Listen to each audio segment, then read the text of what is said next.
At my son's graduation dinner, Dad handed my sister's kids brand new laptops and $1,500 each. When my son opened his envelope, it was empty. Dad smirked. He should be used to getting nothing from this family. Mom stayed silent while everyone laughed. I put my hand on my son's shoulder and walked out. That night, I did one thing they never expected. By morning, Dad had called me 27 times. My son opened the envelope with both hands, the way he opens everything, carefully, like there might be something inside worth protecting. He was sitting at the end of a long table in a private dining room at Marconi's, the Italian restaurant my father reserved for the graduation dinner. 18 years old, 6 hours past walking across the stage. His diploma still in the folder the school handed him. Around the table sat my father Hugh, my mother Vanessa, my sister Petra, and her husband Dennis, Petra's 2 kids, my uncle Rhett, and 3 other relatives who had driven in for the occasion. 12 people, white tablecloths, breadsticks in paper sleeves, and my son Nate. Holding an envelope my father had handed him with a smirk that I had been watching form since the appetizers. 30 seconds earlier, Petra's kids had opened their gifts. Brand new laptops, still in the retail boxes, with cards tucked inside containing $1,500 each. Petra's daughter held hers up and the table applauded. Petra's son pumped his fist. Hugh leaned back in his chair, beaming the way he beams when he is being seen as generous, which is the only version of generosity he understands. Then he turned to Nate and handed him the envelope. "Here you go, bud." Nate opened it, pulled the flap, looked inside, tilted it upside down over his palm. Nothing fell out. The envelope was empty. Not a card, not a check, not a folded bill. Just white paper and air. Nate looked at me. Not at Hugh. At me. His eyes were steady, but his jaw was tight, and his hands had gone still the way they go still when he is processing something that hurts and does not want anyone to see it. He set the envelope on the table beside his water glass and put his hands in his lap. "Hugh, watch this." And then he smiled. Not a warm smile. The kind of smile a man wears when he has practiced a cruelty and wants to see it land. He looked around the table, found the eyes he wanted, and said the words he had been holding all evening. He should be used to getting nothing from this family. Look at him. His father crawls through walls for a living and could not even keep a wife. What exactly are we celebrating here? A diploma from a public school that gets him into a state university? Petra's kids are in gifted programs. They have a future. Nate is a nice enough boy, but let's not pretend he is going somewhere remarkable. The apple does not fall far, and Bram's tree never grew very tall. He said this in front of 12 people. He said it while my son was sitting 4 feet away with an empty envelope beside his water glass and his hands folded in his lap like a boy who has learned, at 18, that some rooms are not safe. Uncle Rhett set down his fork and did not pick it up again. His hand rested flat on the table, and his eyes moved to Hugh and stayed there with the kind of stillness that comes before a decision. Vanessa looked at her plate and moved a piece of chicken from one side to the other without eating it. Petra smiled, quickly, the reflex smile of someone who knows they are winning and does not want to be caught enjoying it, then pressed her lips together. She touched her daughter's laptop box and said, "Dad, these are too generous. You really shouldn't have." She said it looking at Hugh, not at me, and the word generous landed on the table like a coin tossed in front of someone who has nothing. Dennis studied his phone the way he studies his phone whenever Hugh speaks, which is always. 2 of the cousins shifted in their seats. One of them, Petra's daughter, looked at Nate and then looked away, and I could not tell if it was embarrassment or something worse. The waiter, who had come to refill water glasses, stopped 3 feet from the table and quietly turned around. Nobody spoke. Nobody told Hugh to stop. Nobody reached across the table and said, "That is enough." The silence was not shock, it was agreement. A room full of people who had always let Hugh say whatever he wanted about me and my son, and not one of them willing to pay the price of a single sentence in Nate's defense. I looked at my son. He was not crying. He was not shaking. He was still. Perfectly, terribly still, the way he gets when he has decided that showing what he feels would cost more than hiding it. His eyes were on the empty envelope. His fingers were touching the edge of it lightly, as though measuring what it weighed. I did not raise my voice. I did not stand up and make a speech. I put my hand on my son's shoulder, felt the tension locked inside it like current running through a wire with no ground, and said, "We're leaving, Nate." He stood up. I picked up the empty envelope from the table and put it in my jacket pocket. We walked through the dining room, past the hostess station, into the parking lot, and I drove my son home in silence. Halfway there, without looking at me, he said, "I knew it was going to be empty, Dad." I kept my eyes on the road and said, "It won't be the last envelope you open. The next one will be from me."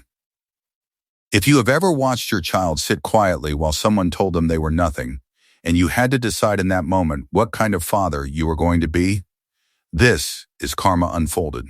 You are exactly where you need to be. My name is Bram Calder.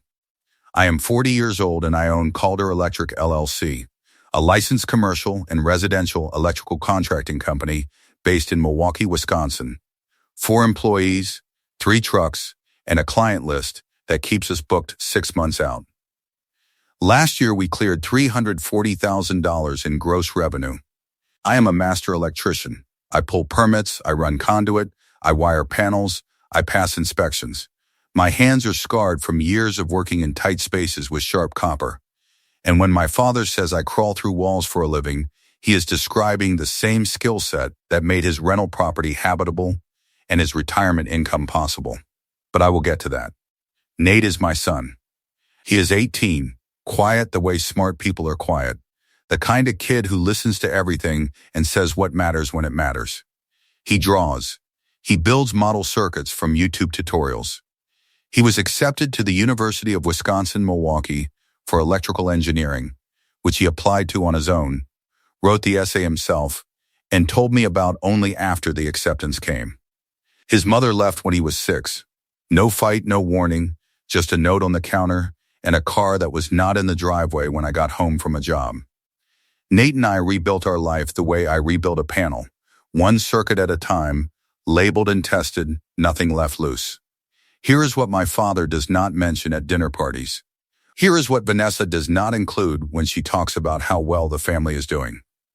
In 2020, I rewired my father's rental duplex.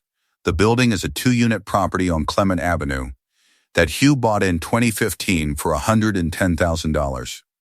When he bought it, the electrical was 1950s cloth wiring, no grounding, no GFC protection, and a panel so overloaded the insurance company threatened to drop coverage. The building was unrentable. The city inspector had flagged it twice. Hugh asked me to take a look the way he always asked me to take a look, which means do the entire job and do not send a bill. I spent 14 months of weekends pulling old wire, running new Romex through walls and ceilings, installing 2 new 200-amp panels, adding GFC and AFC protection throughout, and wiring both kitchens and both bathrooms to current net code. My crew helped on 3 Saturdays. The rest I did alone, in crawl spaces and attic joists, with insulation dust in my lungs and copper cuts on my hands. Materials cost $18,000 out of my own supply budget. Labor, if I had invoiced it at my commercial rate of $65 per hour, would have been $54,000. Total value of the work, $72,000. I have the permits. I have the inspection sign-offs. I have the photos of every panel, every junction box, every GFC outlet, time-stamped and stored on my company server. I did not send an invoice. Hugh never offered to pay. He never asked what it cost. When the inspector signed off and the building passed final, Hugh placed a listing on a rental site the same week. He started collecting $1,600 per month from each unit, $3,200 a month in rental income on a property I made livable with my own hands, my own wire, and my own license on the permit. In 4 years, that duplex generated $153,600 in rent. Hugh collected every check. I received nothing, not a percentage, Not a thank you dinner, not even a mention at Christmas. In January of 2021, Hugh needed a business loan to refinance the duplex and pay off the original mortgage balance. His credit score was 580. Not strong enough to qualify a loan. He came to my shop on a Tuesday morning, sat in the client chair across from my desk, and told me the cosign was just a formality. He said the rental income would cover everything. He said he would take care of the rest. I went to the bank, sat beside my father, and added my name and my 800-plus credit score to a loan for $185,000. The loan had a standard acceleration clause buried in Section 14 of the agreement. If the co-signer withdraws, the full remaining balance becomes due within 30 days. I read that clause. I understood it. At the time, I thought I would never need it. The same month, I began sending Hugh and Vanessa $1,650 a month as a mortgage supplement.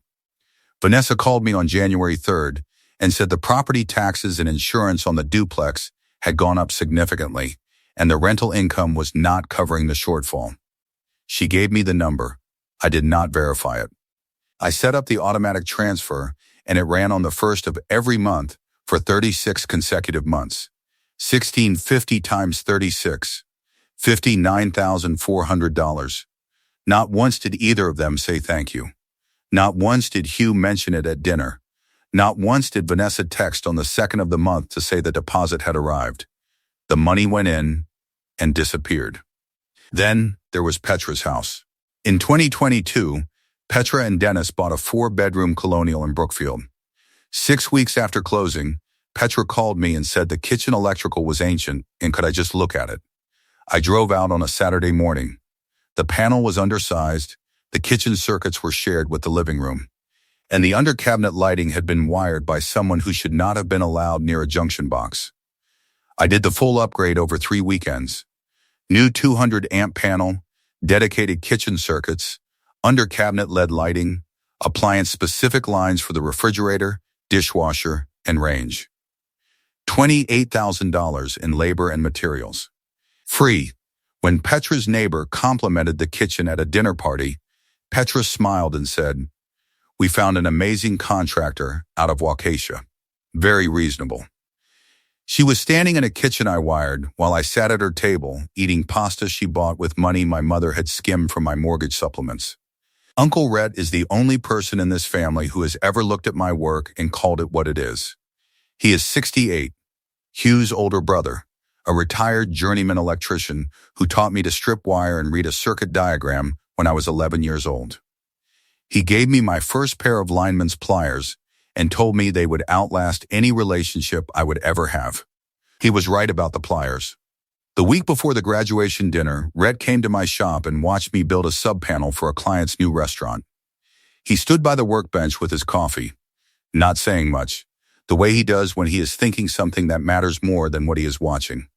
After 20 minutes, he said, "Your father is going to make that dinner about himself, Bram. You know that." "I know. And you are going to sit there and take it, because you always do." I looked at the panel I was wiring. Clean copper lines running exactly where they needed to go. Labels in black marker on every breaker.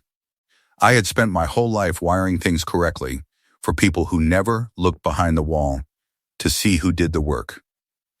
I did not answer Rhett, but something in the way he said, "because you always do," settled in my chest like a breaker tripping. Something shifted from on to off, and it did not reset. That night after the restaurant, after Nate went to his room and closed the door quietly the way he closes everything, I stood in the hallway and listened. No crying. No music. No sound at all except the faint mechanical click of his desk lamp turning off. My 18-year-old son had just been told in front of his entire family that he was not worth celebrating, and his response was to go to his room and turn off the light without making a sound. The quietness of it was worse than anything Hugh had said at that table. I sat at the kitchen table and opened my laptop. The empty envelope was in my jacket pocket. I took it out and set it on the table beside the computer. It sat there, white and flat and weightless, while I started pulling numbers. I pulled up my bank records first. 3 years of $1,650 transfers to my parents' joint account. I opened a spreadsheet and flagged every one. Then I pulled up the county property records for the duplex. Hugh's mortgage balance, $161,000 remaining. Loan status, active. Co-signed by Bram Calder. I had been carrying this man's financial weight on my credit score for 3.5 years. Then I found the thing I was not expecting. Vanessa's bank statements. I had access to the joint account because I was listed as an authorized user, added in 2021 when Vanessa said she needed help managing the books. I had never looked closely. Now I did. The $1,650 I sent each month was deposited on the 1st. By the 5th, a transfer of $800 moved to a separate account in Vanessa's name only. I traced that account's outgoing payments. Monthly debits to the Brookfield Academy, a private school in Petra's zip code. $18,000 a year in tuition for Petra's 2 kids. Paid for in part with money I was sending for mortgage supplements. I almost closed the laptop when I saw the tuition transfers. What stopped me was the empty envelope sitting on the table beside my elbow. My father had given my son nothing at his own graduation dinner. And the money that should have been going to the property I wired and the mortgage I co-signed was being quietly siphoned to fund the private school educations of the children who received brand new laptops and $1,500 in cash while my son sat 4 feet away with his hands in his lap. The same children whose mother told her neighbors that a contractor from Waukesha wired her kitchen. The same children whose grandfather stood up at a dinner table and said Nate was not going anywhere remarkable. $59,400 in supplements. At least $28,000 of that diverted to Petra's kids' tuition over 3 years. $72,000 in free electrical work. $153,600 in rental income Hugh collected without paying me $1. And at the end of all of it, my son got an empty envelope and a public speech about how his father's tree never grew very tall. I almost drove to Hugh's house at midnight with the bank records spread across the passenger seat. What stopped me was Caldwell's business card in my wallet, the one he gave me when he said, "If you ever need to move fast on a lien, text me. Do not call." Caldwell is the kind of attorney who answers texts at 11 p.m. because he understands the difference between a client who is angry and a client who has evidence. I had evidence. 4 years of it. Organized, dated, and backed by permit numbers. I almost woke Nate up to tell him what I had found. What stopped me was the sound of his silence through the bedroom door. He was asleep. He did not need to know tonight that his grandmother had been stealing from his father to fund his cousin's educations while his grandfather gave him an empty envelope. He would know eventually, but not tonight. Tonight, he was allowed to sleep. I picked up my phone and texted Caldwell. The text was simple, ready to proceed. Cosign withdrawal, mechanics lien on the Clement duplex, demand letter for all outstanding amounts. Tonight, Caldwell responded in 4 minutes, sending the withdrawal notice to the bank now. Lien paperwork files Monday. Demand letter goes certified Tuesday. Are you sure about the cosign? That triggers the acceleration clause. I am sure. Once the bank processes it, your father has 30 days to pay $161,000 or face default. There is no reversal. I understand. At 11:14 p.m. on the night of my son's graduation dinner, I did the one thing my family never expected. Caldwell sent the cosign withdrawal notice to the bank by secure email with my digital signature attached. Under the terms of the loan agreement, Section 14, the withdrawal of the cosigner triggers the acceleration clause. The full remaining balance of $161,000 becomes due within 30 days. The bank's automated compliance system would process the notice overnight and flag the loan status by the start of business. If this story is making your jaw tight because you know what it feels like to fund someone else's life and get an empty envelope in return, stay right here. Karma Unfolded is where the numbers finally get read out loud.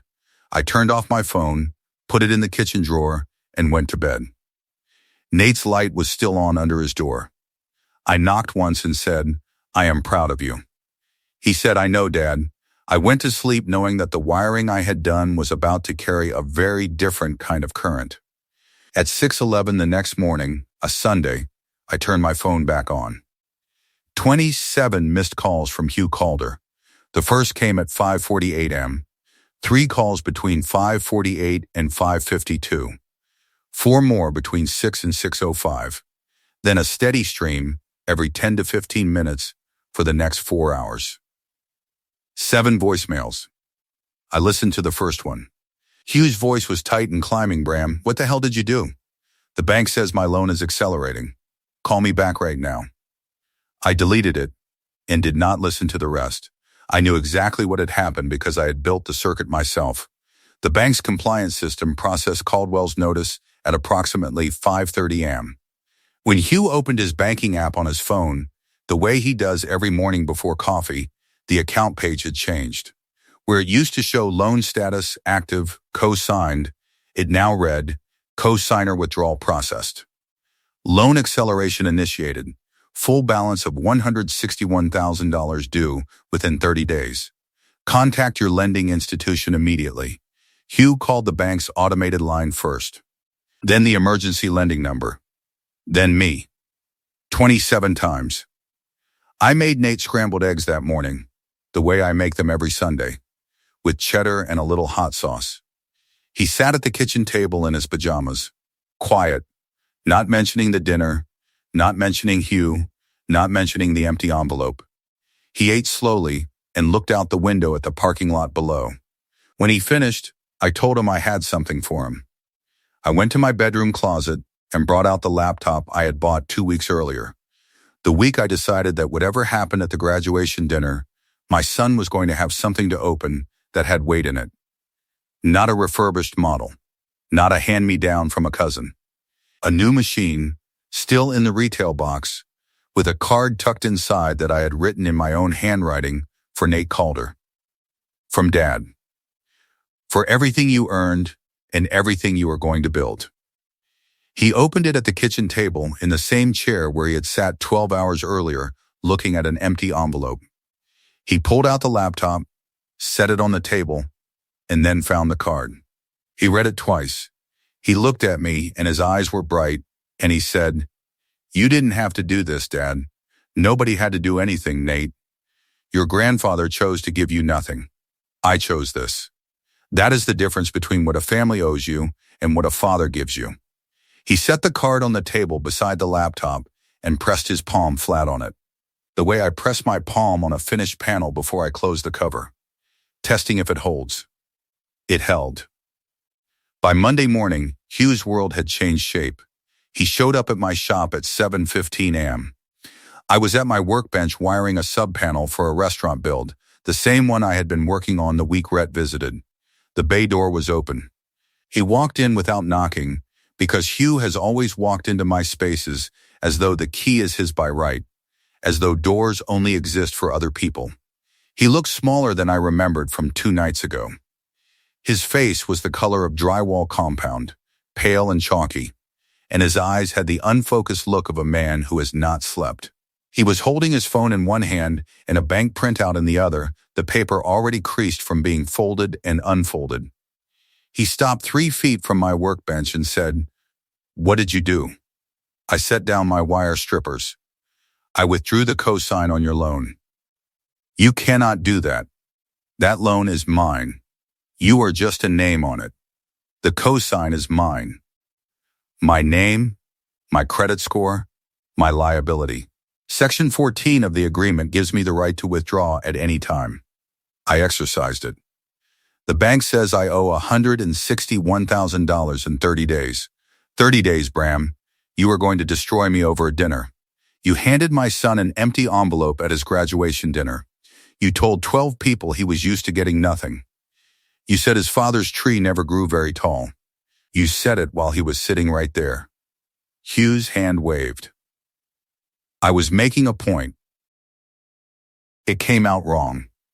You know how I am at dinners. I know exactly how you are. I have known for 40 years. I stood up from the workbench. My voice was level. I opened the evidence folder and turned it toward him. $72,000 in electrical work on your duplex. 14 months of weekends. Every wire, panel, and outlet has my license number on the permit. Free, $59,400 in mortgage supplements over 3 years. Free, $28,000 in wiring for Petra's house, which she told her neighbors was done by a contractor from Waukesha. Free, $853,600 in rental income you collected on a building I made habitable. 0 returned. And Mom has been skimming $800 a month from my supplements to pay for Petra's kids' private school. The laptops, Dad, the $1,500 in each envelope. That money came from me, through Mom, to Petra's kids. While you gave Nate an empty piece of paper, Hugh's face changed. Those are family contributions, Bram. You did that work because you wanted to. I did that work because you asked me to, and I thought it mattered. Here is what matters now. I turned the first page. The mechanic's lien filing. This encumbers the Clement property. You cannot sell, refinance, or borrow against it until the lien is resolved. You are putting a lien on my building? My wire is in every wall. My license is on every permit. The work was never paid for. The lien is my legal right. Second page. Mortgage supplement transfers, $59,400. This is a demand for full restitution. That money was a gift. You sent it willingly. I sent it for the mortgage. Mom rerouted it to Petra's tuition. That is not a gift. That is fraud. Third page. Vanessa's bank records.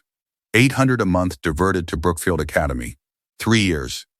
The laptops at dinner came from my supplements, Dad. Nate's empty envelope was bought with his own father's money. Hugh's hand went to the edge of the workbench. His fingers gripped the plywood and his knuckles whitened, then loosened. His breathing went shallow, mouth half open, chest barely rising. He looked at the lien, then at the bank statements, then at me. The printout in his other hand crumpled slowly inside a fist that was closing without his permission. A vein in his temple pulsed. His left foot shifted backward half a step like a man feeling the floor give way. You called me a handyman who crawls through walls, Dad. The walls I crawled through hold up your duplex. Every circuit in that building runs because I pulled the wire. The handyman built your retirement. The handyman paid your mortgage. The handyman wired Petra's kitchen while she told her neighbors it was somebody else. Everything this family has was built by the son you gave an empty envelope. Hugh tried to recover. We can work this out. Sit down. Let me call the bank with you. We can explain the situation and restructure the loan. The bank does not restructure around hurt feelings, Dad. They restructure around credit scores. Mine was 820. Yours was 580. That is why you needed me. And that is why this works. You are going to ruin your own father over a joke at dinner? Over an envelope? The envelope was not a joke to my son. He sat there in front of 12 people and watched his cousins count cash while he held an empty piece of paper. You smiled when he opened it. You planned that. You wanted him to feel it. I wanted him to learn that the world does not hand you things, Bram. The world did not hand him nothing, Dad. You did. You stood up at a table I was paying for, in front of a family I have been funding for years, and you chose to humiliate an 18-year-old boy at his own graduation dinner. That is not a lesson. That is cruelty with an audience. Hugh's mouth opened and closed without sound. His chin dropped. I will pay you back. Part of it. I can do $20,000 right now.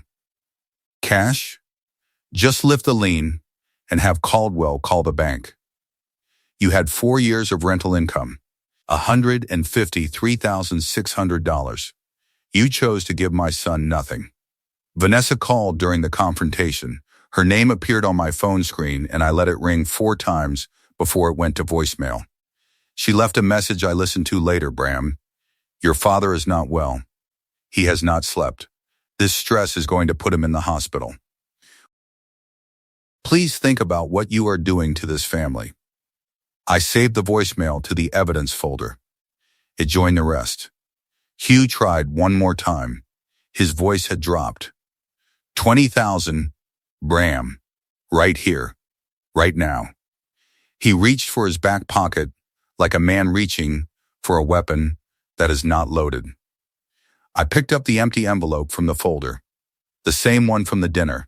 White, standard size, crease where Nate had opened it.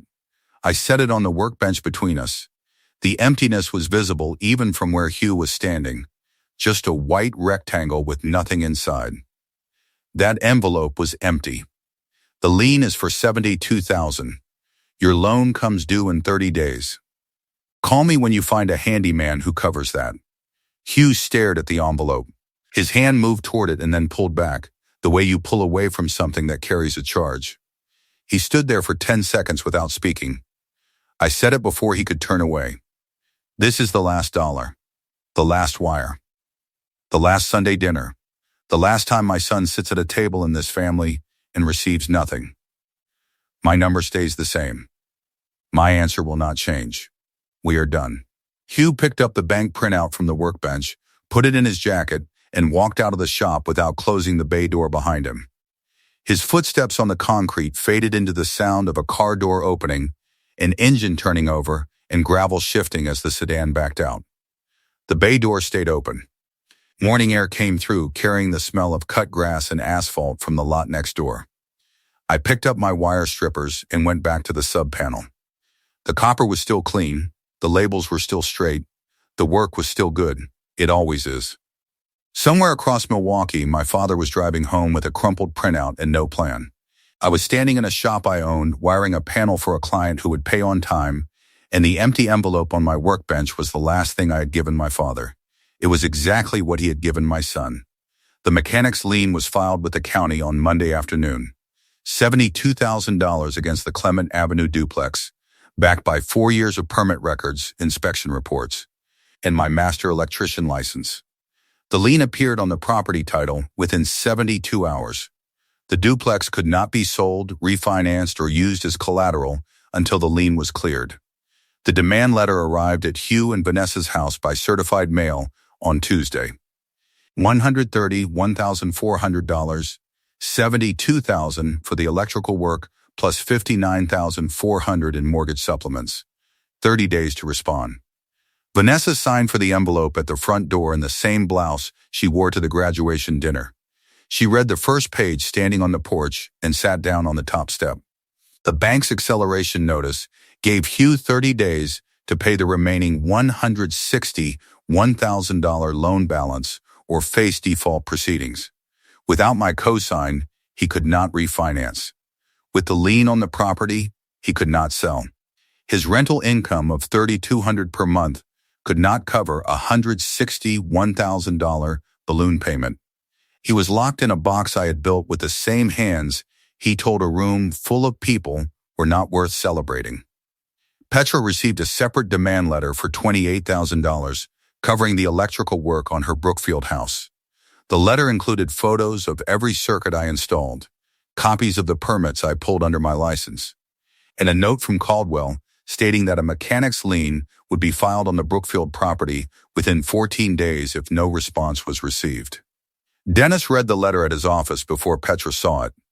He called her from his desk and said, "Did you know your brother wired our entire kitchen for free and your mother has been paying our kids' tuition with his mortgage money?" Petra said, "He offered to do the kitchen. That was his choice." $28,000 is not a choice, Petra. That is a contract.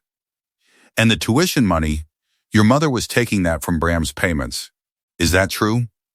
Mom said it was extra money that was not being used. Extra money from the brother who got an empty envelope.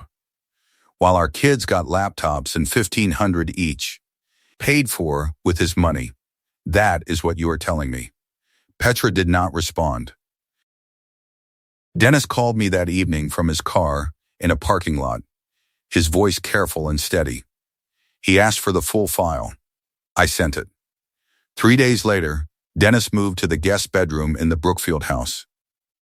The Brookfield Academy received a call from Dennis asking to switch the tuition billing to his own account. He has not spoken to Vanessa since. The church where Vanessa managed the women's Bible study budget received a version of the story through one of the neighbors at Rhett's cookout. The information traveled the way it always does in small congregations, from the neighbor to the prayer chain coordinator to the pastor's wife. The following Wednesday, the pastor asked Vanessa to step back from financial oversight of any church accounts until the family situation is resolved. Vanessa agreed quietly. She has not returned to the role. Two women in the study group moved to a different meeting time. The church treasurer, who had trusted Vanessa with the budget for 7 years, requested a full audit of the Bible study account. The audit found no irregularities, but the fact that it was requested at all told Vanessa everything she needed to know about where she stood. The tenants in both duplex units received notice from the county that the property had an active mechanics lien and that the owner's insurance status was under review pending the lien resolution. The ground floor tenants, a young couple who had been there since 2021, gave 30-day notice the same week. The upstairs tenant, a retired postal worker named Gentry, who had always paid on time and never complained, called Hugh and asked him directly whether the building was safe. Hugh could not answer the question because he did not understand the electrical work well enough to know what was at risk and what was not. Gentry moved out at the end of June. Hugh's $3,200 a month in rental income dropped to zero in the span of 3 weeks. The building sat empty on Clement Avenue, with 2 brand new electrical panels I had installed, both of them working perfectly, powering nothing but empty rooms. At a Saturday cookout at Rhett's house in late June, Uncle Rhett did something I did not ask him to do and would not have stopped if I had known. He stood up from his lawn chair with a printed copy of the duplex's rental income history, the same document I had given him when he asked to see the numbers. He did not announce what he was about to do. He simply stood, unfolded the paper, and read the figures aloud to the 12 people in the backyard. 4 years of rent collection. $153,600. All of it on a building that had been unwireable until his nephew spent 14 months in the crawl spaces and attics making it habitable. He named the amounts: $1,600 per unit, $3,200 per month, $38,400 per year. He read the total twice, slowly, the way an accountant reads a number that someone hoped would never be spoken aloud. Then he folded the paper, put it in his shirt pocket, and sat back down. Nobody at that cookout spoke for a full 10 seconds. Hugh was standing by the grill with a spatula in his hand. The spatula stopped moving. Vanessa, in a lawn chair 6 feet away, pressed her palm flat against her knee and looked at the grass between her shoes. 2 of Hugh's neighbors, men who had barbecued beside him for years and believed he was a self-made landlord who had fixed up the building himself, looked at each other and then at Hugh with expressions that had changed permanently. Petra's older son, who was 13 and old enough to understand money, looked at his mother and asked, "Did Uncle Bram really do all of that work for free?" Petra told him to go play. He stayed in his chair. Rhett told me what he saw when he stopped by Hugh and Vanessa's house on a Thursday evening in early July. Hugh was standing in the ground floor unit of the Clement Avenue duplex, the one I had wired first, the one with the 200-amp panel I had built from scratch on a Saturday morning while Hugh watched a football game at home. The unit was dark. The tenants had left. The breaker panel I installed was visible in the hallway, its cover open, every circuit labeled in my handwriting. A lien notice was taped to the front door where the process server had left it. Hugh was standing in the middle of the empty living room, phone in his hand, my number on the screen, the call button lit and untouched. Vanessa was at the kitchen table in the family home next door, calculator beside the demand letter, the number on the display unchanged since the morning she first added it up. Hugh sat in a building I had wired, surrounded by work I had done. Holding a phone that would not connect him to the son he had told was nothing. His rental income was gone, his loan was accelerating, his property was lined, and every wall in that duplex held copper I had pulled with my own hands, running perfectly, carrying current to fixtures that lit empty rooms. 3 weeks later, on a Sunday morning in July, Nate was sitting at the kitchen table in our apartment with the laptop I had bought him, working on his OM orientation checklist. He had a spreadsheet open with color-coded columns. He had a tab for textbooks, a tab for dorm supplies, and a tab labeled budget where he was tracking every dollar I had given him for the fall semester. He had calculated the cost of meal plans, laundry, and bus passes down to the cent. He had a separate column for things I can earn myself, with entries for tutoring and a work-study application. He is his father's son. He builds things carefully, labels everything, and does not leave loose connections. On the wall behind him, I had hung 3 items in simple black frames that I bought at a hardware store and assembled myself. On the left, his high school diploma, the one from the ceremony where he walked across the stage 6 hours before his grandfather told a room full of people he would never do anything remarkable. On the right, the apprenticeship certificate he earned at 15. The summer he spent at my shop learning to read circuit diagrams and strip wire the way Rhett taught me. He earned it without being asked and never took it off his bedroom wall until I asked if I could frame it properly. In the center, between the diploma and the certificate, a shadow box frame containing the empty envelope. White, standard size. The crease where Nate had opened it still visible. Nothing inside. It hung on the wall the way a circuit breaker label hangs on a panel as information about what happened and what the system can handle. It was proof that something was taken, and proof that the boy it was taken from did not let it define him. Rhett had come by the apartment the week before not to deliver any message from Hugh, but to bring Nate a gift of his own, a check for $5,000 and a card that said, "For your first year," from the other electrician in the family. Build something good. Nate read the card twice and put it in his desk drawer beside the orientation folder. He did not cry. He said, "Tell Uncle Rhett I will." I was at the counter making coffee. My phone was on silent on the shelf above the sink. 2 missed calls from Vanessa since Friday, both ignored. The morning light came through the kitchen window and hit the edge of the shadow box, and the empty envelope caught the light the same way it had caught the restaurant light on the worst night of my son's life. Except now it was on our wall, in our home, surrounded by evidence that the boy who received nothing had already built more than the man who gave it. Nate looked up from his spreadsheet. "Dad, can you drive me to orientation on Tuesday?" "Yes, thanks." He went back to his columns. I picked up my coffee and stood in the kitchen of a life I had wired with my own hands. Every circuit tested. Every connection labeled. Every breaker rated for the load it carries.